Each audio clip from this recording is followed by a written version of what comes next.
आऊज़ुबिल्लाहि मिनश्शैतानिर्रजीम बिस्मिल्लाहिर्रहमानिर्रहीम। अस्सलामु अलैकुम नाज़रीन, मैं हूं आपका मेज़बान जुनैद अशरफ और आप देख रहे हैं प्रोग्राम KNI। नाज़रीन, मुल्क की सूरत हाल की बात करें तो पॉलिटिकल सिचुएशन भी आपके सामने है, इकोनॉमी की बात करें इकोनॉमिकल कंडीशन भी आपके सामने है, आम आदमी की बात करें तो वो भी आपके सामने है। सड़कों पर हमें नज़र आ रहा है वो परेशान हाल है, किस वजह से बिजली में जो इजाफा कर दिया गया, टैक्सेस लगा दिए गए बिजली की बिलों में। और उसके अलावा बात की जाए तो फ्यूल प्राइस एडजस्टमेंट ख़त्म तो की गई, लेकिन अब कहा यह जा रहा है कि अक्टूबर से जो है बिजली के बिलों में इजाफा किया जाएगा। जो अब बिल अगले आएंगे उनमें मज़ीद टैक्स लगा दिया जाएगा, जिसके बाद हम देखेंगे कि फ़ी यूनिट की कीमत में 18 रुपये से लेके 25 रुपये तक का गैप आ जाएगा। 18 रुपये फ़ी यूनिट जो है वो आम आदमी को पड़ेगा, अगर उसके 200 यूनिट तक का है, अगर 400 यूनिट तक का है तो फिर उसे 25 रुपये, इस तरह करके जो है आम आदमी पर बोझ डाल दिया जाएगा। और हम देखते आ रहे हैं कि गुज़िश्ता कुछ अरसे से इस तरह ही सिलसिला चलता आ रहा है। और अगर पेट्रोल की बात की जाए तो पेट्रोलियम मसनूआत की कीमतों में भी इजाफा किया गया और गुज़िश्ता दिनों भी हमने देखा कि थोड़ा सा इजाफा किया गया, उससे पहले बहुत बड़ा जो है जंप लगाया गया, जिसके बाद आम आदमी जो है वो सड़कों पर निकल आया। इस वक्त हम मौजूद हैं लाहौर के इलाका प्रेस क्लब में। ये प्रेस क्लब मेन चौक है, शिमला पहाड़ी का ये रोड है और हम इस वक्त यहाँ पर मौजूद हैं। और यहाँ पर हम देख रहे हैं कि शहरी हैं वो सरापा एहतजाज है। एहतजाज करने की वजह क्या है जानते हैं, हमारे साथ एक शहरी मौजूद है, उनसे हम बात करेंगे। सर अस्सलाम वालेकुम। वालेकुम सलाम। सर क्या नाम है आपका? जी अख्तर खान मनहाला। खान साहब, अख्तर खान साहब, मुझे ये बताए काम क्या करते हैं? हम मज़दूर हैं, किसान हैं हम। और आप देख लें इनकी हठधर्मी देख लें कि मुल्क जो है वो महंगाई के सैलाब में डूबा हुआ है और सैलाब में डूबा हुआ है। और आप इन्होंने देख लें कि हमारे ऊपर जो है ना ऐलान जंग अल्लाह के साथ इन्होंने कर दिया। ट्रांसजेंडर बिल को जो है पास करके हमारे मुसलमानों की जो गर्दन है वो शर्म से झुका दी है। मुझे पहले ये तो बताएं, ट्रांसजेंडर बिल के बारे में आपने जिक्र किया, देखने वालों को बताइए ट्रांसजेंडर बिल में है क्या क्या, कौन कौन से शिक्स हैं और कौन कौन सी वजूहत है जिसकी बिना पर आप इधर आए? बिल्कुल वजूहत यही है, सबसे पहले यही वजूहत है कि देखें ना, आप कह रहे हैं कि औरत जो है वो अपनी जिन्स तब्दील कर सकती है। अल्लाह का जो कानून है, शर्म करो, आप उसको तब्दील कर सकते हो। मैं मर्द हूँ, मैं औरत बन सकता हूँ, कोई शर्म करो, कोई हया करो। ये जो है आप ऐलान जंग कर रहे हैं, आप निज़ाम मुस्तफ़ा से जंग कर रहे हैं, आपका बेड़ा गर्क होगा। आपने मुसलमानों को किस तरफ लगा दिया है। हमें खाद हमें नहीं मिल रही, आटा हमें नहीं मिल रहा, पेट्रोल आपने कहाँ पहुँचा दिया है, जो है वो डॉलर आपने कहाँ पहुँचा दिया। इसका रेट अब क्या मौजूदा दौर में, मौजूदा टाइम में क्या रेट है इसका? अब तकरीबन जो है वो ब्लैक में तो 3000 पे पहुँच गया है। पहले क्या रेट था? 1850 रुपये था गवर्नमेंट का और मिलती ही नहीं है। 2350 रुपये जो है अब गवर्नमेंट ही रेट है, लेकिन वो 3000 में भी नहीं हमें अवेलेबल। तो किधर जाए ये किसान? तो इसीलिए हम जो है यूरिया खाद के लिए निकले। ट्रांसजेंडर बिल जो एक अजाब है और जो आपने ज़ाहिर कर दिया है, ये आना ही आना है। हमने तो उससे बचने के लिए और इस महंगाई, कमर तोड़ महंगाई से बचने के लिए हम आज ये किसान, हमारे भाई सब आज खुद सड़कों के ऊपर हैं। हमारे साथ तो ये जुल्म जो है वो शुरू 70 साल से, लेकिन हम अब बर्दाश्त नहीं करेंगे। हम इधर लेटेंगे, इधर मरेंगे, इधर ही अगर बच गए तो बच जाएंगे, नहीं तो इधर ही मरेंगे। अल्लाह खैर खैरियत का मामला करें। अभी मुझे आपने बताया कि ट्रांसजेंडर बिल के खिलाफ आप निकले हैं, खाद की दस्तयाबी नहीं है, खाद महंगे दामों मिल रही है किसान। बिजली का यूनिट आप चेक कर लें, 25 रुपये गरीब आदमी कहाँ से अफोर्ड करेगा। आम आदमी 300 350, गरीब किसान जो है वो अपने जो है घर में इस्तेमाल करता है। तो आप इनकी पॉलिसियाँ देखें, ऐसी पॉलिसियाँ बनाते हैं। आप तो गरीबों को मारने के लिए तुले हुए हैं। ये हाल देख लें आप, ये किसानों का हाल देख लें, बिल देख लें।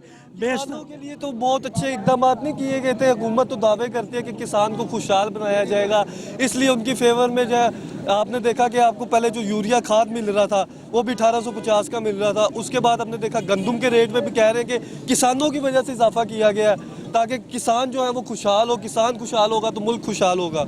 मोहतरम, एसी वाले कमरे में आप कुछ भी बनाते रहें, लेकिन आप फिजिकली आके देखें, आप फील्ड में आके देखें, किसानों का हाल पूछें, किसी गरीब किसान से पूछ लें, अमीर से पूछ लें, सारे रो रहे हैं। अब आम किसान को क्या क्या मसला है? मसाइल, हमें खाद ही नहीं मिल रही।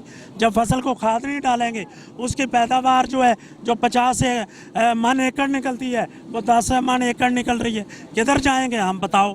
आप चावल का रेट जो है वो चला गया है अपना जो है 12,000 रुपये का। गरीब खा सकता है उसको, सिर्फ गया क्यों है? खाद की वजह से। डीएपी देख लें 12,000 की, अब आगे से गंदन जो है वो बिजाई होनी है, कौन करेगा बताओ, हमें कौन करेगा? वो 12,000 का एक पैकेट जो है 50 किलो का कौन खेतों में डालेगा? बताओ हमें, हुकूमत बताए किधर जाएं हम।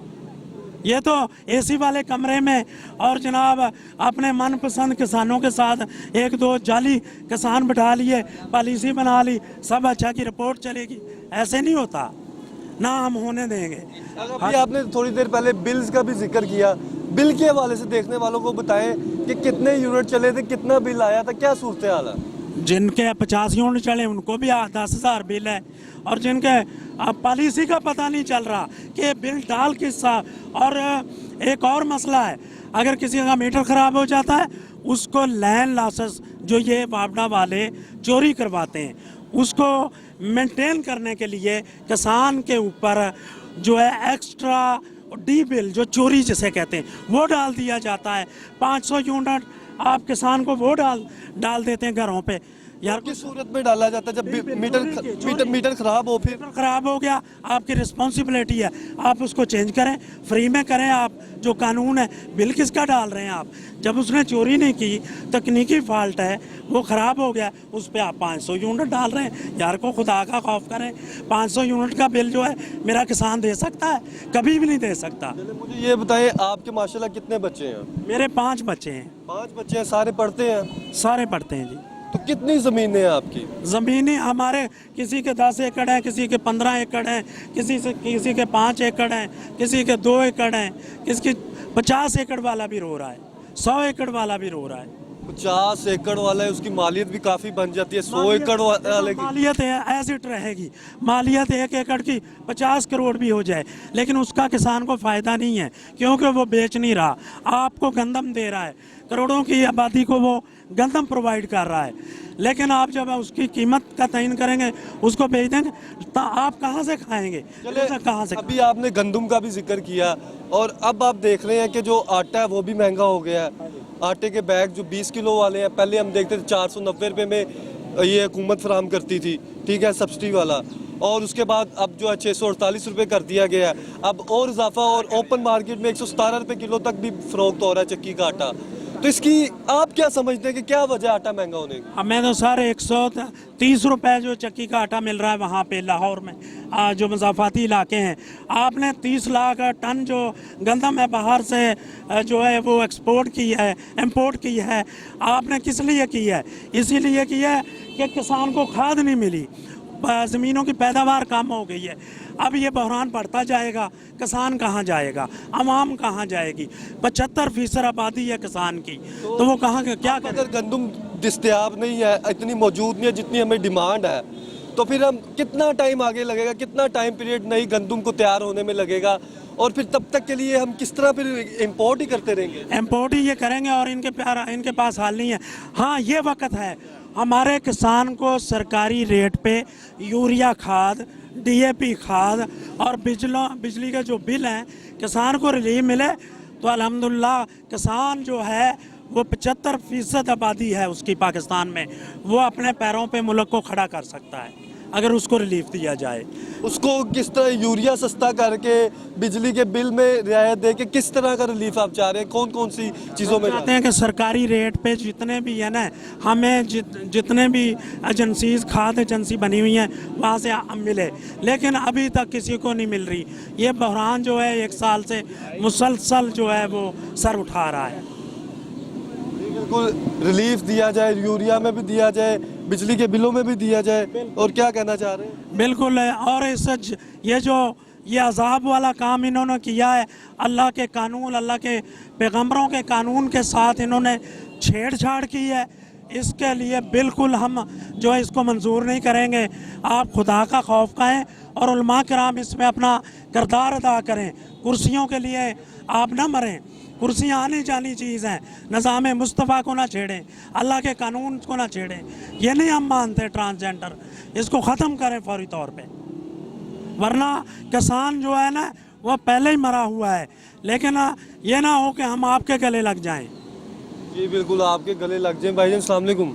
जी वालेकुम सलाम। भाईजान क्या नाम है आपका? मेरा राव आबिद हुसैन। राव साहब मुझे ये बताएं कहाँ से आए हैं आप? जी मैं लाहौर से ही हूँ, मुज़फ़्फ़राबाद इलाके से। जी तो काम क्या करते हैं? ज़मींदारी करते हैं। ज़मींदारी करते जी हैं। तो ज़मींदारी करते हैं। अभी ये बता रहे थे कि खाद का भी मसला हो रहा है कि वो महंगे दामों में मिल रही है, ब्लैक में मिल रही है।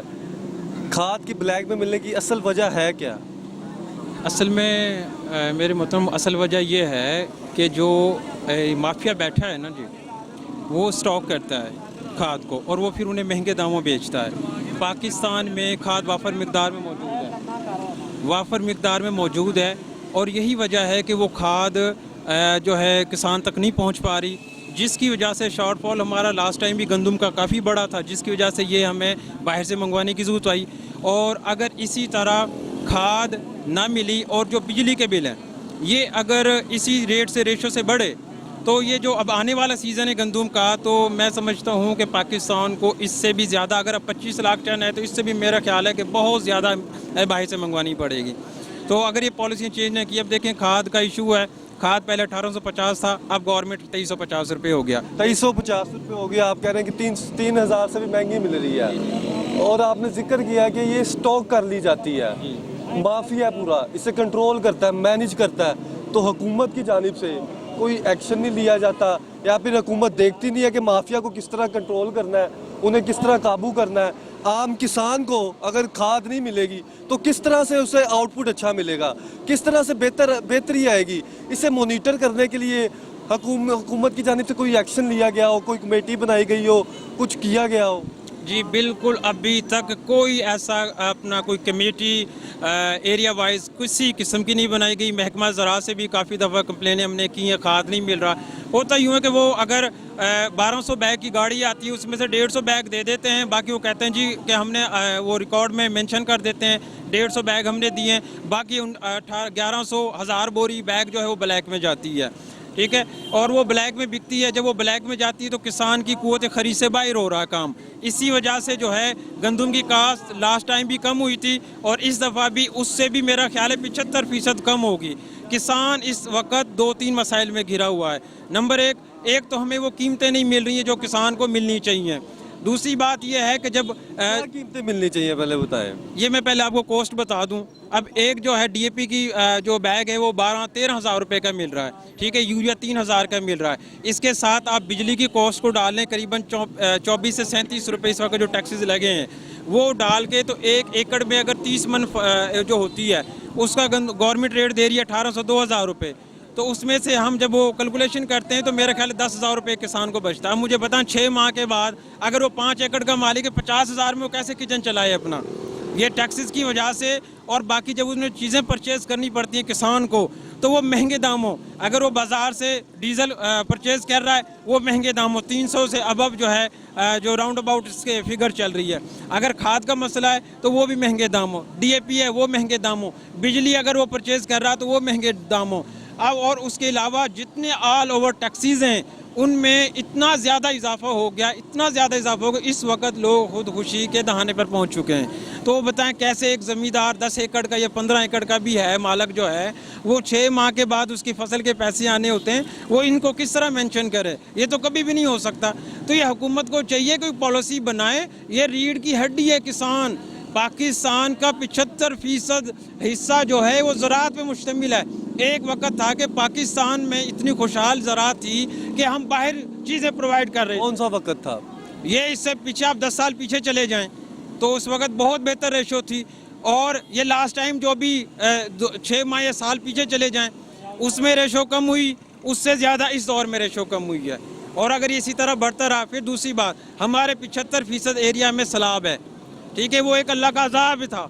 दूसरा, इन्होंने एक तो पहली बहरानों का अजाब, टैक्सेस का अजाब, फिर अल्लाह का पानी का अजाब, ऊपर से इन्होंने फिर अल्लाह की कुदरत को, अल्लाह के निज़ाम को छेड़ने की कोशिश की। छेड़ना कोशिश किया बल्कि कर दिया। ये जेंडर जो है इन्होंने बिल पास किया इन्होंने, ये देखे इंतहाई मैं समझता हूँ एज ए मुस्लिम, और मैं ये रिस्पॉन्सिबिलिटी अपनी समझता हूँ कि हमारे सर इन्होंने शर्म से झुका दिए कि एक एज ए मुस्लिम इस्लामी जमहूरिया पाकिस्तान जो ला इलाहा इल्लल्लाह मुहम्मद रसूलुल्लाह की बुनियाद, जिसका मकसद ये था जो कि रियासत मदीना और यह दूसरी रियासत इस्लाम के नाम पर बनी, आज उस रियासत में देखें कि मैं समझता हूँ कि अल्लाह के कहर को अज़ाब देने वाली बात है कि पहले ही हम डूबे हुए।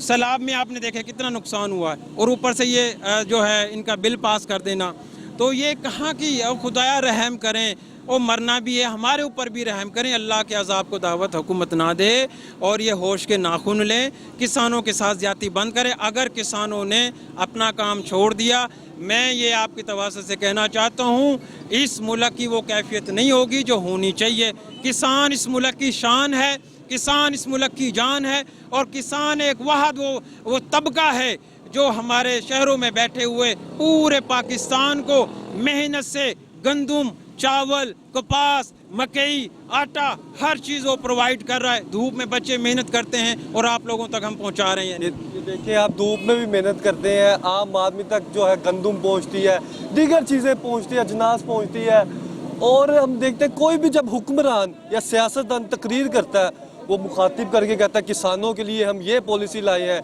किसानों के हक में ये बेहतर किया है। कौन कौन से हुक्मरान ने वाकई बेहतरी की आप समझते हैं? देखें जी, पिछले जो है ना तकरीबन कुछ सालों से तो कोई ऐसी ख़ास खातर ख्वाह बेहतरी नहीं आई। जैसे कि पिछले अब से 2 साल पहले ट्रैक्टर का रेट 13,50,000 रुपये था, आज वही ट्रैक्टर 17,65,000 का हो गया है, यानी 4 साढ़े 4 लाख रुपए का फ़र्क आ गया। वही आज से कुछ साल पहले DAP जो है वो 3,000, 3,500, 4,000 रुपये की मिलती थी, आज उसकी वैल्यू जो है वो 13,000 रुपये पे पहुँच चुकी है। इसी तरह कुछ वक्त पहले बिजली का यूनिट जो हमें 9 से 8, 9 रुपये, 10 रुपये मैक्सिमम हमें मिलता था, लेकिन आज वही यूनिट जो है हमें 24 रुपये, और प्लस जो है फ्यूल एडजस्टमेंट की प्राइस में एक बंदे के 139 यूनिट है, बिल उसका 10,000 है, बिल उसका 10,000 है, तो वो प्राइस भी तकरीबन 39 रुपये तक जा पहुंची है। 37 रुपये 39 के राउंड अबाउट चल रही है।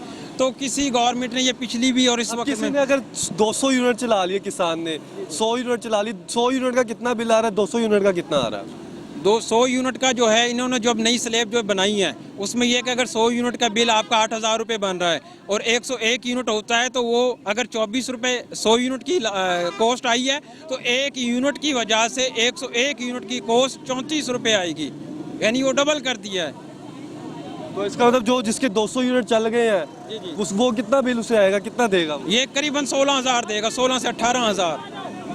और जिसके 100 यूनिट है वो 8,000 से कम देगा, वो 8,000। अगर देखें 139 यूनिट हैं तो उनका बिल जो है 3200 की कॉस्ट बनती है, 6,000 उस पर टैक्सेस हैं। अगर बिल 10,000 बन रहा है तो 8,000 उस पर टैक्स है।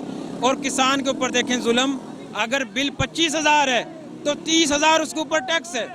फ्यूल प्राइस एडजस्टमेंट हम टैक्स पहले भी दे रहे हैं, ये किसकी फ्यूल प्राइस एडजस्टमेंट हमसे ली जा रही है जो बार बार फ्यूल प्राइस एडजस्टमेंट का अलहदा टैक्स है, फ्यूल एविएशन का वो टैक्स जो वो अलहदा है, प्राइस कॉस्ट टैक्स अलहदा है। पता नहीं, समझ में नहीं आ रहा, बिल के ऊपर 1,000 टैक्सेस हैं, वो हमारी समझ से ही बाहर हो रही है। बिल्कुल आम आदमी पर, किसानों पर मुख्तलिफ टैक्सेस आयद कर दिए गए हैं, जिसकी वजह से वो सरापा एहतजाज है। जी बिल्कुल नाज़रीन, इस वक्त हमारे साथ मियाँ रशीद मिनहाला साहब मौजूद हैं जो सदर वस्ती पंजाब किसान बोर्ड के हैं। सर अस्सलाम वालेकुम। वालेकुम सलाम। सर मुझे ये बताइएगा कि क्या मौजूदा सूरत हाल है जिसकी वजह से आप सरापा एहतजाज हैं? जी ਜਿਹੜੀ ਨਾ ਮੌਜੂਦਾ ਸੂਰਤ ਹਾਲ ਇਹ ਆ, ਬਿਜਲੀ ਦੇ ਬਿੱਲਾਂ ਦੇ ਅੰਦਰ ਕਈ ਗੁਣਾ ਇਜ਼ਾਫਾ ਕਰ ਦਿੱਤਾ ਗਿਆ ਹੈ, ਜਿਹੜੇ ਨਾ ਤੇ ਕਿਸਾਨ ਦੇ ਸਕਦੇ ਹੈ, ਨਾ ਜਿਹੜੇ ਮਜ਼ਦੂਰ ਹੈ ਸਾਡੇ ਪਿੰਡਾਂ 'ਚ ਰਹਿਣ ਵਾਲੇ ਲੋਕ ਉਹ ਹੀ ਅਦਾ ਕਰ ਸਕਦੇ ਨੇ। ਲੋਕੀ मारे फिर रहे बाप के दफ्तर, चक्कर लगा के आते हैं, चक्कर लगा के जाते हैं।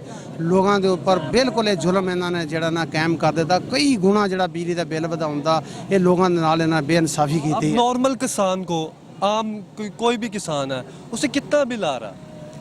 तकरीबन जो घरां दा बिल है, जिहदा एक पक्खा है या एक मोटर है, उन्होंने भी 20 हज़ार रुपया बिल आ रहा, 15 हज़ार रुपया बिल आ रहा, 20 हज़ार रुपया 20 हज़ार वो जड़ा आ जेड़ा बिल्कुल नॉर्मल है 10 हज़ार तो घट उन्होंने भी नहीं बिजली का बिल आ रहा। उस तो बाद साड़ी जी ये ज़रूरत है, मकामी किसान की ज़रूरत है बिजली। उस बाद दूसरी ज़रूरत है किसान की खाद ब्लैक के अंदर फरोख्त हो रही है। इस वक्त खाद जी वो ब्लैक के अंदर फरोख्त हो रही है, जी कि नहीं होनी चाहिए। तकरीबन 1000 तो लैके 1100 रुपये तक फी बैग ब्लैक हो रही है। उस बाद जो साडा हैगा है की फरोख्त हो रही है ब्लैक में, तकरीबन 3000 3200 3300 लगी फबी आ, ਉਹਦਾ ਬਲੈਕ ਦਾ ਕੋਈ ਮਿਆਰ ਨਹੀਂ ਹੈਗਾ। पहले 1800 थी, कितनी थी? ये 2350 ਦਾ और रेट है असले सरकारी रेट। 1800 के बाद अब 2350 कर दिया गया। 2350 कर दिया गया। उस तो बाद ਜਿਹੜਾ ਸਾਡਾ ਅਗਲਾ ਮੁਤਾਲਬਾ ਡੀਜ਼ਲ ਹੈ। ਡੀਜ਼ਲ ਕਿਸਾਨ ਦੀ ਬਹੁਤ ਜ਼ਰੂਰਤ ਹੈ, ਮਤਲਬ ਜ਼ਮੀਨਾਂ ਨੂੰ ਹਾਲ ਚਲਾਣਾ, ਟੂਬਲ ਚਲਾਣਾ, ਪਾਣੀ ਉਹਦੇ ਨਾਲ ਪੈਦਾ ਕਰਨਾ, ਉਹ ਵੀ ਜਿਹੜੀ ਬਿਜਲੀ ਉਹ ਵੀ ਇੰਨੀ ਮਹਿੰਗਾ ਕਰ ਦੇਗਾ ਡੀਜ਼ਲ, ਉਹ ਵੀ ਕਿਸਾਨ ਦੀ ਪਹੁੰਚ ਤੋਂ ਦੂਰ ਹੋ ਗਿਆ। तो अब आपका वक्त की हुकूमत से क्या मुतालबा है कि हुक्मरान क्या क्या रिलीफ दे आपको? बिजली का मसला है, पेट्रोल का मसला है, खाद का मसला है, ट्रांसजेंडर बिल के वाले से बताइएगा। जी आपको बताता हूँ, हमारा ये मुतालबा है कि बिजली के बिल फौरी तौर पर उसे उत्थे लियाते जान जिथे मौजूदा रेट ते है सन, खास करके किसानों के जी यूरिया खाद उस पर फौरी तौर पर कंट्रोल किया जाए। उस बाद ਜਿਹੜੇ ਸਾਡੇ ਮੁਤਾਲਬਾਤ ਨੇ ਵੀ ਕਰਜ਼ਾ ਕਿਸਾਨਾਂ ਨੂੰ ਬਿਨਾਂ ਸੂਦ ਦਿੱਤਾ ਜਾਵੇ, ਕਿਉਂਕਿ ਜਿਹੜਾ ਵਫਾਕੀ ਸ਼ਹਿਰੀ ਅਦਾਲਤ ਨੇ ਸਾਡੀ ਨੇ ਫੈਸਲਾ ਵੀ ਕਰ ਦਿੱਤਾ ਹੈ ਕਿ ਜਨਾਬ ਇਹ ਜਿਹੜਾ ਹੈਗਾ ਆ, ਇਸ ਨੂੰ ਸ਼ਹਿਰੀ ਅਦਾਲਤ ਨੇ ਫੈਸਲਾ ਕੀਤਾ ਵੀ ਪਾਕਿਸਤਾਨ ਦੇ ਅੰਦਰ ਸੂਤ ਨੂੰ ਖਤਮ ਕੀਤਾ ਜਾਵੇ, ਕਿਉਂਕਿ ਸੂਤ ਜਿਹੜਾ ਹੈ ਅੱਲਾਹ ਤਾਲਾ ਰਸੂਲ ਨਾਲ ਜੰਗ ਹੈ, ਮਾਇਸ਼ਤ ਦਾ ਬੇੜਾ ਗਰਕ ਹੋ ਰਿਹਾ। ਇਹ ਉਹ ਕਿਸਾਨ ਹੈ ਜਿਹੜਾ 75% ਆਬਾਦੀ ਦੀ ਹਸੀਅਤ ਰੱਖਦਾ ਇਸ ਮੁਲਕ ਦੇ ਅੰਦਰ, ਉਹਦੇ ਨਾਲ ਐਸਾ ਸਲੂਕ ਕੀਤਾ ਜਾ ਰਿਹਾ, ਉਹਦੇ ਕੋਲ ਟੈਕਸ ਲੈ ਜਾ ਰਹੇ ਨੇ, ਮਾਇਸ਼ਤ ਨੂੰ ਸਹਾਰਾ ਦੇ ਸਕਦਾ ਹੈ, ਲੇਕਿਨ ਉਹਦੇ ਨਾਲ ਮਤਰਈ ਮਾਂ ਵਾਲਾ ਸਲੂਕ ਕੀਤਾ ਜਾ ਰਿਹਾ। ਅਸੀਂ ਇਹ ਕਹਿੰਦੇ ਆ ਵੀ ਇਸ ਗੌਰਮੈਂਟ ਨੇ ਜੇ ਨਾ ਸਾਡੀ ਗੱਲ ਸੁਣੀ, ਮੁਤਾਲਬਾਤ ਸਾਡੇ ਨਾ ਪੂਰੇ ਕੀਤੇ, ਅਸੀਂ ਨਿਹਰਾ ਇਸਲਾਮਾਬਾਦ ਨਹੀਂ ਪੰਜਾਬ ਸਮਝ ਦਾ ਵੀ ਗਰੋਹ ਕਰਾਂਗੇ। ਅਸੀਂ ਪੂਰੇ ਪਾਕਿਸਤਾਨ ਦੇ ਅੰਦਰ ਮੁੰਮਟ ਚਲਾਈ ਆ, ਅਸੀਂ ਇਸਲਾਮਾਬਾਦ ਵੀ ਜਾ ਕੇ ਗਰੋਹ ਕਰਾਂਗੇ। ਅਸੀਂ ਇਨਸ਼ਾਅੱਲਾ ਇਹਨਾਂ ਕਿਸਾਨਾਂ ਦੀ ਜਿਹੜੀ ਜੰਗ ਆ आखिरी अपने साथ ही कर लड़ांगे और उन्ना चर लड़ते रहेंगे जिन्ना चर साढ़े मुतालबात हल नहीं हो जाते। जी बिल्कुल, मुतालबात की मंजूरी तक जो है एहतजाज जारी रहेगा और दायरा अगर वसी कर दिया जाएगा। आगे चलते आगे भी आपको सूरत हाल दिखाते हैं।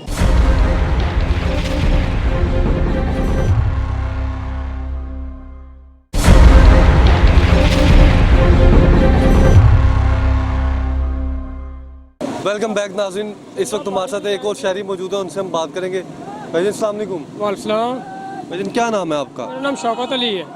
शौकत अली साहब काम क्या करते हैं? मैं इलेक्ट्रिशियन भी हूँ और ज़मींदार भी हूँ। इलेक्ट्रिशियन भी है, ज़मींदार भी है, ये किस तरह का मामला मुझे बताएं ज़रा। इलेक्ट्रिशियन कौन घरों की वायरिंग वगैरह करते हैं? जी देख जी, लेते घरों हैं की या फिर वायरिंग करते हैं, मोटर वायरिंग करते हैं, पंखे वगैरह सही करते हैं, और ज़मींदार भी करता हूँ, और डेयरी फार्म भी खोला हुआ है। डेयरी फार्म भी खोला? जी। तो जो सबसे अच्छा काम कौन सा चल रहा है पहले ये बताएं। इस वक्त कोई भी काम अच्छा नहीं चल रहा। वजह ये कि गवर्नमेंट ने हमारे से गंदम खरीदी थी 1300 रुपये मन के हिसाब से, जो कि मार्केट में उसका रेट है 3600 रुपये मन। नहीं 1300 मन कब खरीदी थी ये गंदम? 5 माह कबल। नहीं, गंदम का तो रेट हम देख रहे हैं अब जो मौजूदा है वो 3000 से भी तजावुज कर। 5 माह कम पहले, 5 माह पहले 1300 रुपये गवर्नमेंट ने गंदम खरीदी थी हमसे, 1250 1300 रुपये। 5 माह पहले 1200 1300 कह रहे हैं? जी जी।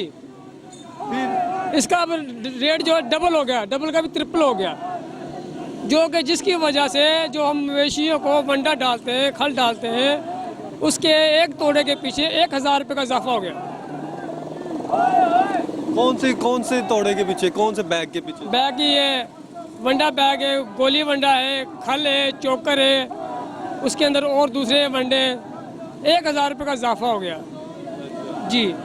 उसके अलावा जो हम इलेक्ट्रिशियन का काम करते हैं, वो पिछले से 2 साल पहले उसका रेट था, कापर था 900 रुपये, जो कि इस वक्त उसका रेट है 2300 रुपये।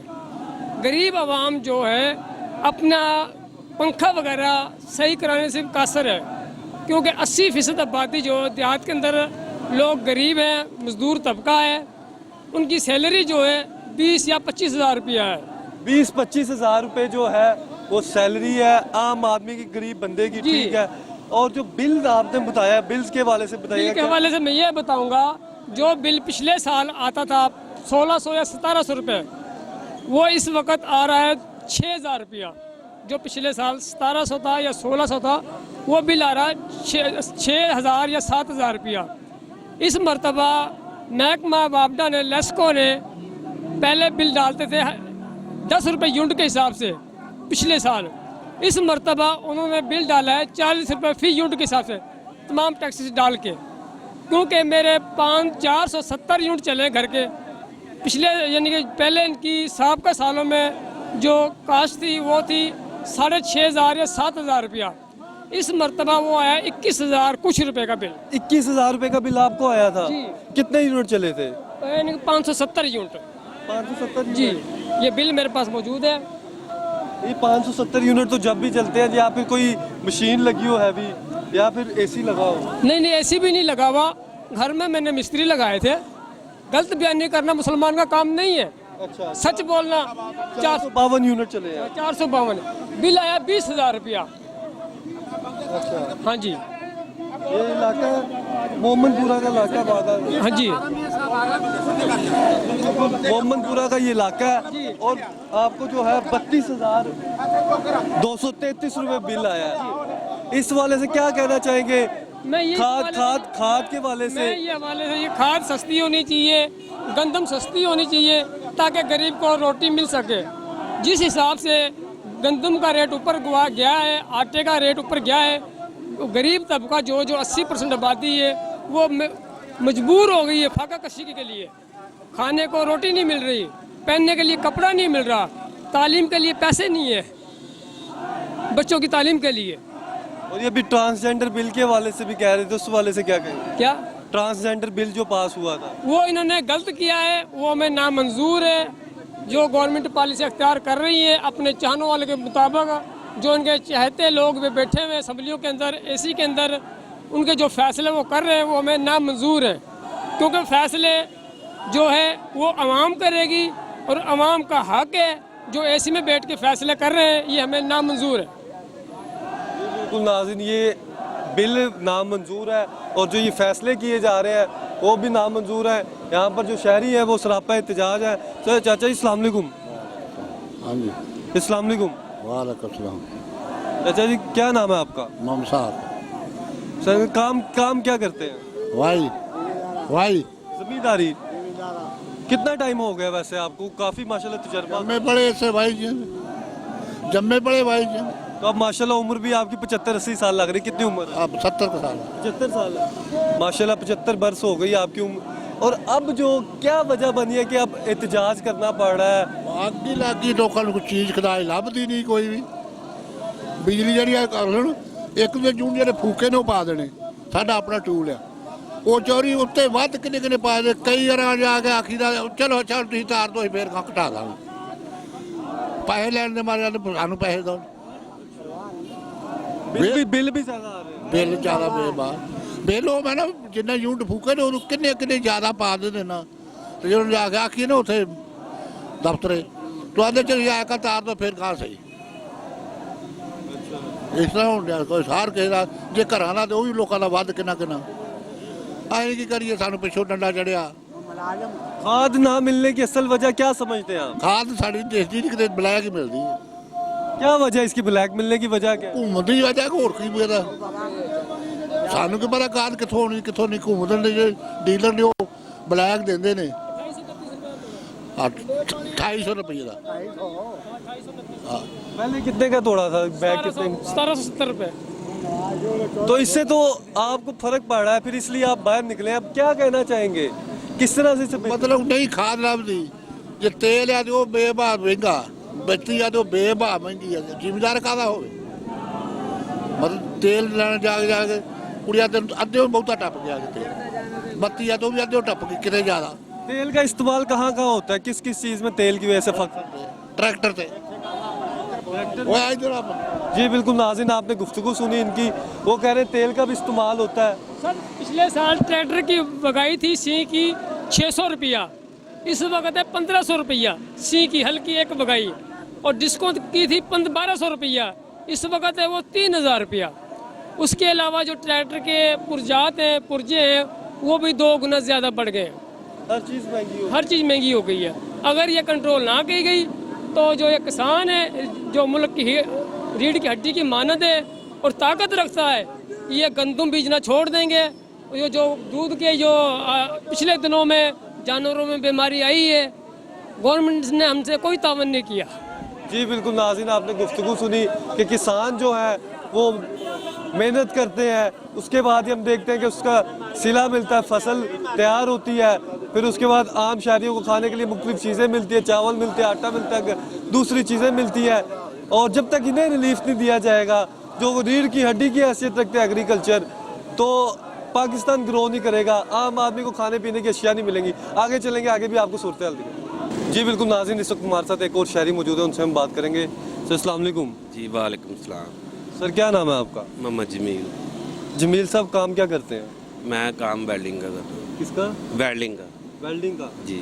तो वेल्डिंग की काम की कैसी सूरत हाल है और मौजूदा टाइम में कितनी अर्निंग हो रही है? ਸਾਡਾ ਕੰਮ ਵੈਲਡਿੰਗ ਦਾ ਇਸ ਤਰ੍ਹਾਂ ਦਾ ਵਾ ਕਿ ਅਸੀਂ ਛੋਟੇ ਕੰਮ ਕਰਦੇ ਹਾਂ, ਠੀਕ ਹੈ, ਲੇਕਿਨ ਸਾਡਾ ਬਿੱਲ ਜਿਹੜਾ ਉਹ ਸਾਡੇ ਕੰਮ ਨਾਲੋਂ ਕਿਤੇ ਜ਼ਿਆਦਾ, ਠੀਕ ਹੈ।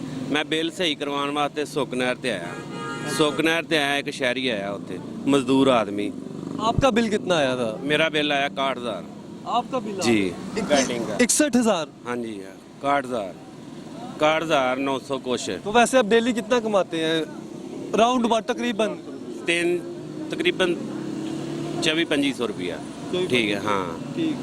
लेकिन बिल ज़्यादा आ गया, फिर आप उधर चले गए ऑफिस? हाँ जी, मैं ਉਹ ਖਰਚੇ ਵੀ ਨਹੀਂ ਪੂਰੇ ਹੋਏ, ਮੈਂ ਚਲੇ ਗਿਆ ਜੀ ਸੁਕਨਹਿਰ ਤੇ ਬਿੱਲ ਸਹੀ ਕਰਵਾਉਣ ਵਾਸਤੇ। ਉੱਥੇ ਇੱਕ ਮਜ਼ਦੂਰ ਆਦਮੀ ਆਇਆ, ਉਹ ਐਕਸੀਅਨ ਸਾਹਿਬ ਦੇ ਦਫ਼ਤਰੋਂ ਨਿਕਲਿਆ। ਮੈਂ ਕਿਹਾ ਭਾਈ ਕਿੱਧਰ ਆਏ? ਕਹਿੰਦਾ ਜੀ ਬਿੱਲ ਸਹੀ ਕਰਵਾਉਣ ਆਇਆ।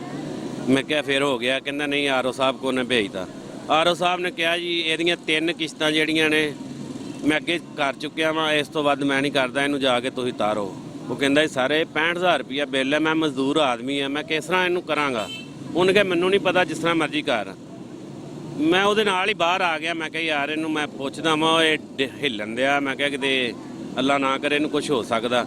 ਉਹਨੂੰ ਮੈਂ ਬਾਂਹ ਤੋਂ ਫੜਿਆ, ਮੈਂ ਬਾਹਰ ਲੈ ਆ, ਬਾਂਹ ਤੋਂ ਫੜ ਕੇ ਬਾਹਰ ਲਿਆਂਦਾ। ਬਾਹਰ ਆਣ ਕੇ ਉਹਨੇ ਕਿਹਾ ਜੀ ਮੈਨੂੰ ਘਬਰਾ ਪੈਂਦਾ ਜੀ, ਉਹ ਇਸ ਤਰ੍ਹਾਂ ਕੀਤਾ ਜੀ, ਡਿੱਗ ਪਿਆ।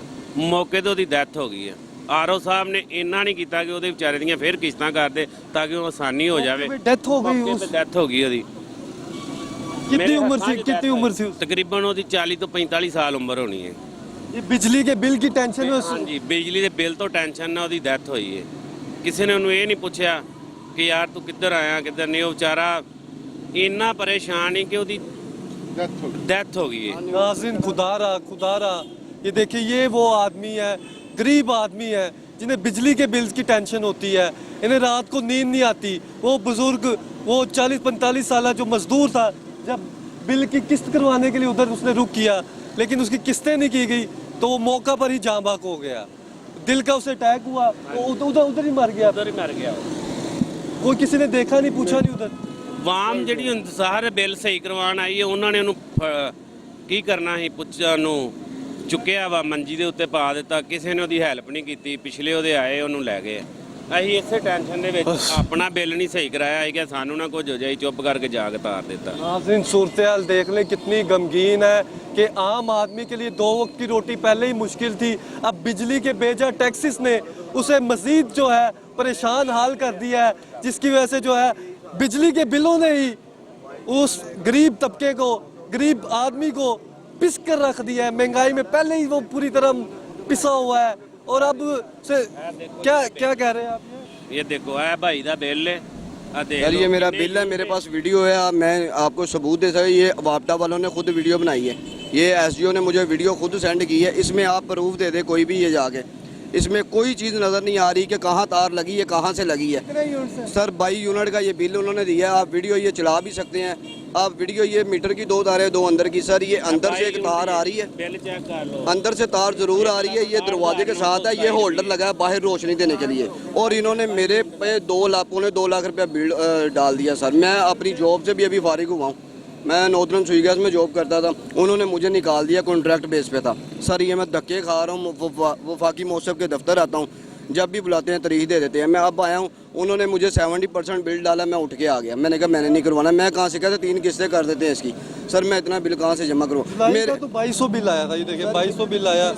और कह रहे कि एसी लगा है। सर एसी लगा ज़रूर है, ये 7 वालों का लगा है, वो बाहर उनका आउटडोर देख लें आप। वो 7 वालों को ये मेरे पे डाली जा रहे हैं कि डेढ़। सर मेरा एसी नहीं लगा, आप जाके देख सकते हैं, विजिट कर सकते हैं, मेरे मोहल्ले में आके देख सकते हैं। तो जब वापडा वालों को बताया, उनकी जानिब से क्या मौक़िफ़ वो कह रहे हैं कि भाई ये तार अंदर से आ रही है, आपको पिछली सारी रीडिंग का हम एवरेज डाल रहे हैं बिल, वो इतना ही बनता है। सर मैं अगर ये चीज़ एक बल्ब मैंने लगाया, अगर मैं गली में रोशनी देना चाहता हूँ, उधर से नमाजी भी जाते हैं, उधर से मेरी गली में मस्जिद भी है, अगर मैं ये काम करना चाह रहा हूँ, अगर मैंने ये काम नेकी का किया तो उसके बदले में मुझे ये सज़ा दी जा रही है। जी बिल्कुल नाज़रीन, आपने देखा 22 यूनिट चले हैं और 1,67,927 रुपये बिल है। 1,67,927 रुपये, ये देखिए 22 यूनिट चले हैं और ये कहा जा रहा है कि ये बिजली जो है चोरी कर। सर ये मेरे पास वीडियो है, आप वीडियो भी चला सकते हैं। कोई भी कह दे कि ये वीडियो किसी में तार एडजस्ट हुई है या वापडा की तार में एडजस्ट हुई है, सर मैं देनदार हूँ, मैं आपको वाजिया कह रहा हूँ। ये मेरी वीडियो देख ली, ये वापडा वालों ने खुद वीडियो बनाई है और इन्होंने कैमरा फोकस उधर नहीं किया जहाँ तार लगी है, वहाँ से इन्होंने कट कर दी है मूवी। या मूवी पूरी बनाते हैं, मुझे भी यकीन होता है कि यार मैंने तार लगाई है। डिफेंस डिवीजन आपका 17 कॉलोनी है, मैं उधर से ही आया हूँ। तो उधर अब लेस्को की जानिब से क्या मौक़िफ़ अपनाया जा रहा है? कह रहे हैं आपको 70% देना पड़ना है बिल, हम यही कर सकते हैं। 70% हर हाल में देना पड़ना। ये चीफ लेस्को के दफ्तर गए हैं आप? जी मैं उधर भी गया हूँ, उन्होंने भी आगे से मुझे 2 बंदे उन्होंने हायर किए, इधर वाकी मौसम के दफ्तर बिठाए हुए हैं आपने, तो वो मुझे आगे से आगाह कर रहे हैं, वो ये सारा कुछ मेरे पे डाली जा रहे हैं। ठीक है, मेरे देखे कि कई अगर चोरी बिजली है तो मुझे पहले क्यों नहीं इन्होंने कभी मुझे पकड़ा? इन्होंने तब भी आगे वो मैंने एक होल्डर लगाना था तो उसकी बेस पे पकड़ना। मेरा कोई इतना बिल नहीं आता, मुझे बिजली चोरी करने का क्या फ़ायदा? सर ये देखिए ना, मुझे कोई इतना बिल ही नहीं आता, मैं बिजली चोरी करके क्या करूँगा? मैं इतना बिल तो पे कर सकता हूँ। कितने पंखे लगे हुए हैं आपके घर में, क्या क्या लगा हुआ? एक कमरे में 1 पंखा लगा, ठीक है, बाकी एक छोटा सा किचन है, एक छोटा सा वॉशरूम है, 3 लाइटें हैं, तीनों टाइम ऑन नहीं होती। जाहिर है जब वॉशरूम में जाना तब भी लाइट ऑन करनी, जब किचन में जाना तब भी लाइट ऑन करनी। कितनी फैमिली आपकी? सर 2 बच्चे हैं, एक बीवी मेरी पास, एक मैं हूँ। बस आपकी फैमिली रहती, वालिदैन वगैरह नहीं? और कोई एक अपने अलग घर में रहते हैं, हम सेपरेट रहते हैं, अलग रहते हैं।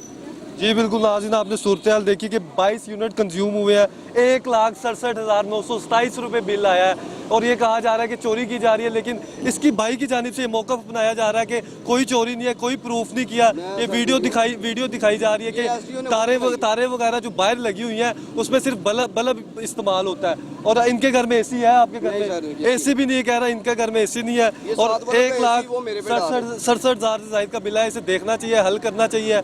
और जो भी उधर के ये देख रहे हैं लेस्को के जो भी चेयरमैन वगैरह हैं, चीफ वगैरह हैं, वो ज़रूर इस मसले को हल करें।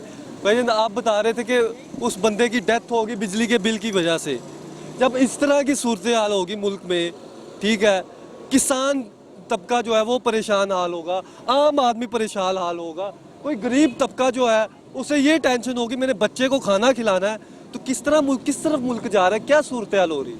सर वो मसलन कि कोई भी ਜ਼ਿਮੀਂਦਾਰ है, ਉਹਦੀ 4 ਕਿੱਲੇ ਪੈਲੀ ਹੈ ਜਾਂ 5 ਕਿੱਲੇ ਦੀ ਪੈਲੀ ਹੈ, ਉਹਦਾ 1 ਕਿੱਲੇ ਦਾ ਖਰਚਾ ਆਂਦਾ ਵਾ ਤਕਰੀਬਨ ਕੋਈ 30 ਤੋਂ 35,000 ਤੇ ਫਸਲ ਉਹਦੀ ਹੁੰਦੀ ਹੈ 40,000 ਦੀ। 6 ਮਹੀਨਿਆਂ ਦੇ ਵਿੱਚ ਇਹ ਪੈਸੇ ਉਹਨੂੰ ਬਚਨੇ ਨੇ 10 ਤੋਂ 12,000। 6 ਮਹੀਨਿਆਂ ਦਾ ਉਹਦਾ ਬਿੱਲ ਚੈੱਕ ਕਰ ਲਓ ਕਿ ਉਹਨੂੰ ਬਿੱਲ 6 ਮਹੀਨੇ ਉਹਨੇ ਬਿੱਲ ਵੀ ਤਾਰਨਾ, ਆਪਣੇ ਬੱਚੇ ਹੀ ਪਾਲਣੇ ਆ। ਉਹਦੀ ਪੈਲੀ ਵੱਲੇ ਧਿਆਨ ਹੈ, ਉਹਦੀ ਪੈਲੀ ਮੁੱਲ ਲੈ ਲੈਣ, ਉਹਨੂੰ ਕਾਰੋਬਾਰ ਕਰਾ ਦੇਣ। ਤਾਂ ਕਿ ਉਹ ਆਪਣੀ ਪੈਲੀ ਵੇਚ ਕੇ ਉਹਨੂੰ ਇਹ ਤੇ ਪਤਾ ਹੋਵੇ ਮੈਨੂੰ ਲੱਖ ਰੁਪਈਆ ਮਹੀਨਾ ਆਣਾ ਤੇ ਮੈਂ ਆਸਾਨੀ ਦੇ ਨਾਲ ਆਪਣੇ ਬੱਚੇ ਪੜ੍ਹਾ ਵੀ ਸਕਣਾ ਵਾਂ। ਤਾਦੀ ਤੇ ਪਿੰਡਾਂ ਦੇ ਬੱਚੇ ਪੜ੍ਹਦੇ ਨਹੀਂ, ਇਸੇ ਦੁੱਖੋਂ ਨਹੀਂ ਪੜ੍ਹਦੇ ਕਿ ਉਹ ਕੀ ਕਰਨ, ਆਪਣਾ ਘਰ ਦਾ ਖਰਚਾ ਪੂਰਾ ਕਰਨਗੇ, ਇਹਨਾਂ ਲੋਕਾਂ ਨੂੰ ਬਿੱਲ ਤਾਰਨ ਤੇ ਆਹੀ ਜੀ ਫਸਲ ਜ਼ਿਮੀਦਾਰ ਨਹੀਂ ਦਿੰਦਾ, ਜ਼ਿਮੀਦਾਰ ਘੁੱਟ ਲੈਂਦਾ ਵਾ, ਉਹ ਲਗਾ ਲੈਂਦਾ, ਉਹ ਲਗਾਉਂਦਾ ਆਪਣੇ ਬੱਚਿਆਂ ਵਾਸਤੇ ਆ। अब किसानों को बेसिक खाद का मसला है, बिजली का मसला है, पेट्रोल का मसला है, और क्या क्या मसले हैं? ਵੇਖੋ ਜੀ ਉਹ ਤਾਂ ਸਾਰਿਆਂ ਨੂੰ ਪਤਾ, ਸਾਰੇ ਮਸਲੇ ਹੀ ਨੇ। ਜਿਹੜਾ ਮਰਜੀ ਇੱਕ ਮੋਟਰਸਾਈਕਲ 'ਚ ਤੇਲ ਪਵਾ ਕੇ ਤੁਸੀਂ ਕਿਤੇ ਜਾਣਾ 2 ਕਿਲੋਮੀਟਰ ਤੇ ਵੀ ਲੀਟਰ ਤੇਲ ਪਵਾਓਗੇ 250 ਰੁਪਏ ਦਾ। ਉਹ ਮਹੀਨੇ ਦੇ ਵਿੱਚ 10 ਲੀਟਰ ਤੇਲ ਸਾੜੇਗਾ, 6 ਮਹੀਨਿਆਂ ਬਾਅਦ ਉਹਨੂੰ 10-15 ਹਜ਼ਾਰ ਰੁਪਈਆ ਬਚਣਾ। ਕਿਹੜੀ ਚੀਜ਼ ਬਣਾਏਗਾ 12 ਹਜ਼ਾਰ ਰੁਪਈਏ ਦੇ ਵਿੱਚ? बिल्कुल क्या क्या चीज़ बनाएंगे। सर क्या आप समझते हैं कि ये जो खाद का मसला चल रहा है, ठीक है, बिजली का भी आपके सामने है, तो इसे किस तरह से बेहतर किया जाए और आम आदमी की सूरत हाल है क्या? ਅਸੀਂ ਤੇ ਜਨਾਬ ਇਹ ਹੀ ਕਹਿ ਸਕਦੇ ਹਾਂ ਹੁਕੂਮਤ ਨੂੰ, ਇਹ ਬੰਦੇ ਸਾਰੇ ਇਕੱਠੇ ਕਰਕੇ ਲੈਂਦੇ ਆ ਤਰਲਾ ਮਾਰ ਕੇ ਕਿ ਯਾਰ ਇਹ ਵੇਖੋ ਸਾਡੇ ਲੋਕਾਂ ਨਾਲ ਕੀ ਹੋਣ ਦਿਆ, ਤੇ ਚਲੋ ਮਦਦ ਮੰਗ ਲਈਏ ਹੁਕੂਮਤ ਕੋਲੋਂ। ਹੁਕੂਮਤ ਸਾਡੀ ਵੇਖ ਲਓ ਕਿਸ ਤਰ੍ਹਾਂ ਦੀ ਆ। ਇੱਕ ਬੰਦਾ ਮਕਾਨ ਦੇ ਵਿੱਚ ਕਿਰਾਏਦਾਰ ਆ, ਉਹ ਕਿਰਾਇਆ ਵੀ ਦਿੰਦਾ, ਬੱਚੇ ਵੀ ਪਾਲਦਾ, ਬੱਤੀ ਦਾ ਬਿੱਲ ਵੀ ਦਿੰਦਾ, ਘਿਓ ਵੀ ਲਿਆਂਦਾ, ਪੈਟਰੋਲ ਵੀ ਸਾੜਦਾ ਉਹ। ਲੇਕਿਨ ਉਹ ਕਿਰਾਇਆ ਦੇਣ ਲੱਗਿਆ ਅਗਲਾ ਕਹਿੰਦਾ ਲਿਆ ਕਿਰਾਇਆ ਦੇ, ਉਹ ਕਹਿੰਦਾ ਮੈਂ ਬਿੱਲ ਤਾਰਿਆ ਵਾ, ਘਿਓ ਲਿਆਂਦਾ ਵਾ, ਮੇਰੇ ਕੋਲ ਕਿਰਾਇਆ ਨਹੀਂ ਹੈਗਾ। ਉਹ ਆਪਸ 'ਚ ਲੜਦੇ, ਉਹ ਕਹਿੰਦਾ ਸਮਾਨ ਚੁੱਕ ਲੈ ਆਪਣਾ ਬਾਹਰ ਕੱਢ। ਉਹ ਸਮਾਨ ਚੁੱਕ ਕਿੱਥੇ ਜਾਵੇ ਯਾਰ?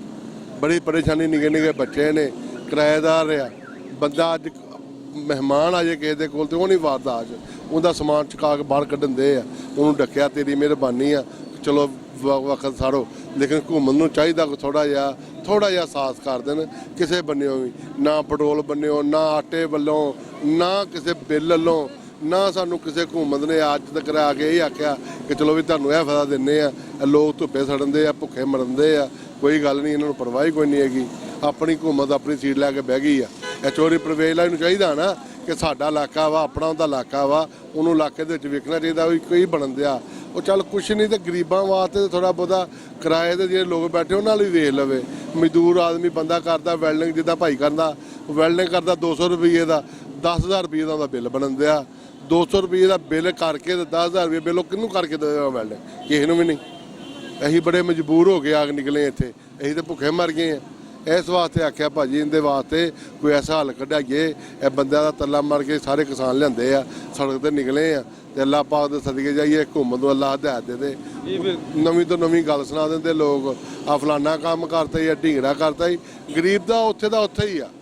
ਆਟਾ ਨਹੀਂ ਮਿਲ ਸਕਦਾ, ਪੈਸੇ ਹੱਥ ਫੜੇ ਆ, ਆਟਾ ਨਹੀਂ ਮਿਲ ਸਕਦਾ, ਖਾਦ ਨਹੀਂ ਮਿਲ ਸਕਦੀ। ਬੱਤੀ ਵੱਲ ਵੇਖੀਏ, ਬੱਤੀ ਨੂੰ ਦਿਲ ਨਹੀਂ ਕਰਦਾ ਪੱਖਾ ਚਲਾਉਣ ਨੂੰ, ਬਿੱਲ ਪੱਖਾ ਚਲਾਉਣ ਨੂੰ ਨਹੀਂ ਦਿਲ ਕਰਦਾ। ਤੇ ਜਿਹੜਾ ਗੈਸ ਆ, ਅੱਲਾ ਮਾਫ ਕਰੇ, ਅਸੀਂ ਸਾਲ ਹੋ ਗਿਆ ਵੇਖਿਆ ਨਹੀਂ, ਤੇ ਬਿੱਲ ਉਤਾਰਦੇ ਅਸੀਂ ਮਹੀਨੇ ਬਾਅਦ ਲੈਂਦੇ ਨੇ ਅਗਲੇ। ਨਾ ਉਤਾਰੀਏ ਤਾਂ ਕਹਿੰਦੇ ਮੀਟਰ ਕੱਟ ਲੈਣਾ। ਤੇ ਪਿੰਡਾਂ ਦਾ ਵੀ ਲੋਕ ਬਿਜਤ ਕਰਦੇ ਨੇ ਕਿ ਤੂੰ ਬਿੱਲ ਹੀ ਨਹੀਂ ਉਤਾਰਿਆ, ਤੇਰਾ ਮੀਟਰ ਕੱਟਿਆ ਗਿਆ। ਬਿਜਤੀ ਵੀ ਕਰਾਈ ਦੀ ਆ, ਅਸੀਂ ਲੋਕ ਗਿੱਝ ਗਏ ਆ। ये बिल्कुल नाज़रीन आप सूरत हाल देख रहे हैं। भाई आप क्या करते हो? ये पढ़ाई करता हूँ मैं, सेकंड ईयर में हूँ। सेकेंड ईयर में पढ़ते हो? कौन से सब्जेक्ट हैं आपके? मेरे साइंस सब्जेक्ट है, एचएस कर रहा हूँ मैं। तो ये किस जगह से आए हो आप यहाँ? मैं ये वाघा बॉर्डर से आया हूँ। तो ये घर वाले जो हैं वो क्या काम करते हैं? वालिदैन के क्या करते हैं? चाचा वगैरह, मामा?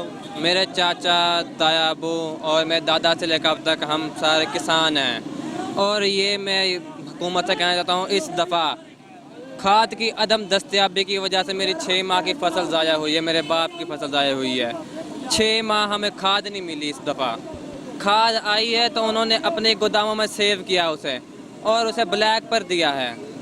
कहाँ हमें 1850 रुपये का एक तोड़ा मिलता था, कहाँ अब 3035 रुपये में एक मिल रहा है हमें। तो हम बताएं, अभी हम खाद लें, घर के अखराजात मुकम्मल करें इसे। वो मेरे 6 माह की फसल कौन उसका हर्जाना भरेगा? वो जो पानी हमें 600 रुपये घंटे मिल रहा था, आज 1200 रुपये में घंटा मिल रहा है। 1200 रुपये में घंटा मिलता है? 1200 रुपये घंटा पानी हमें 600 रुपये में। 1 एकड़ ज़मीन में 3-3.5 घंटे पानी लगता है। अब वो जो हम 3 घंटे पानी उसमें लगाएंगे, वो 4035 रुपये हमारा बनेगा उन घंटों का। वो हम अपने घर के अखराजात मुकम्मल करें या हम अपनी फसलें ज़ाया कर दें? हम ज़मीनें बेचने से तब रहे हैं क्योंकि हमारे घर के अखराजात और हमारे खाने पीने का वो ही हैं। अब आपको मसला पेट्रोल में ज़्यादा आ रहा है, इलेक्ट्रिसिटी में आ रहा है, खाद में आ रहा है, और क्या मसला आ रहा है आपको बता दें लास्ट में देखने वालों को। हमें खाद में मसला है और पेट्रोल की कीमतें इंतहाई ज़्यादा हैं। यही हुकूमत थी, मौजूदा हुकूमत, जो कहती थी इतने पे तेल महंगा होगा, इतने तेल महंगा, 30-30 रुपये इन्होंने हर मौका पर तेल महंगा किया। क्या अब ये वही आवाम नहीं है जो ये पहले कहते 18 रुपये इमरान खान ने तेल महंगा कर दिया, अब 30 रुपये पर एक हफ्ते में 60 रुपये महंगा कर दिया इन्होंने तेल। जी बिल्कुल नाज़रीन, आपने गुफ्तगू सुनी कि ये जो है आम आदमी किस तरह से महंगाई की चक्की में पिसा हुआ है, और बिजली के बिलों के टैक्सेस ने जो है उसे बहुत बुरी तरह मुतासिर किया है। और यकीन जानिए बहुत ज़्यादा दुख होता है जब हम बात करते हैं एक आम आदमी से कि क्या सूरत हाल है उसकी, कि बिजली के बिल के लिए किस्तें कराने के लिए जब वो रुक करता है ऑफिस में और किस्त ना होने की वजह से उसकी डेथ हो जाती है। ये बहुत बड़ा अलमिया है हमारे मुल्क के लिए, ये बहुत बड़ा जो है सोचने की बात है तमाम हुक्मरानों के लिए, सियासतदानों के लिए, कि आम आदमी का क्या हाल है। वो सड़कों पर जो है एहतजाज कर रहा है। 2 वक्त की रोटी पहले ही महाल थी, अब बिजली के बेजा टैक्सेस लगा दिए गए हैं, पेट्रोल के इंक्रीमेंट कर दी गई है। दूसरी जानिब किसानों की बात करें तो किसान जो है वो खाद के मुंतज़िर है, खाद सस्ते दामों मिले। क्या मुल्क की सूरत हाल है, जब तक पॉलिटिकल स्टेबिलिटी नहीं आएगी, इकोनॉमिकल स्टेबिलिटी नहीं आएगी, हम नहीं देखेंगे कि मुल्क की सूरत हाल बेहतर होगी। इसी उम्मीद के साथ आपसे इजाज़त चाहेंगे कि आप जहाँ भी होंगे खैर खैरियत से होंगे, और कोशिश करते रहिएगा कि दुरूद शरीफ का विर्द करिए, क्योंकि हज़रत मोहम्मद सल्लल्लाहु अलैहि वसल्लम की ज़ात पर जो दुरूद शरीफ पढ़ता है तो अल्लाह ताला बहुत ज़्यादा खुश होता है और आसानियाँ पैदा करता है। और इसी से अपने मेज़बान जुनैद अशरफ को इजाज़त दीजिए। अल्लाह हाफिज़।